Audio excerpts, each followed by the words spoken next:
I have a special treat for you all today. My dear friend and former college roommate is here from the Johnson Space Center in Houston to talk to us about our space program. And yeah, I know what you're thinking. These guys were roomies.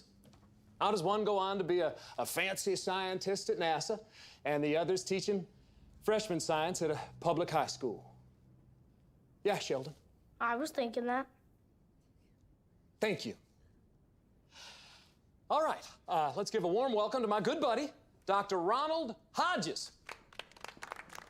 Hey, kids, hey, glad to be here. And, Hubert, the answer to your question is one of those roomies was busy studying while the other was out chasing high school girls.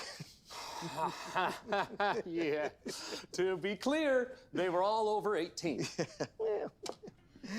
Now, what I thought would be fun to talk about today is what NASA's planning on doing beyond the space shuttle. Things like the first manned mission to Mars. Yeah. Did you see the movie Aliens? I did. Did you think it was cool? Sure, I enjoyed it. Me too. Football player, right? Yes, sir. Now, of course, before we can set out to explore the solar system, we've got a few minor problems to overcome. Not the least of which is every time we launch, it costs the U.S. taxpayers hundreds of millions of dollars. Oh, no. Yes. If you want to save money, why don't you land the booster rockets instead of letting them drop in the ocean? That's a cute idea, but it's not technically possible. Why not?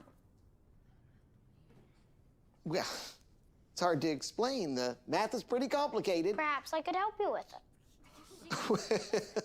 I bet you could. I bet you could. I'll tell you what, here is a NASA patch. Why don't you have your mom sew that on your book bag? Now, who here wants to know how astronauts go to the bathroom? Oh, right. See, now, during liftoff, all the astronauts wear diapers. People often wonder why I chose to pursue a career in theoretical physics.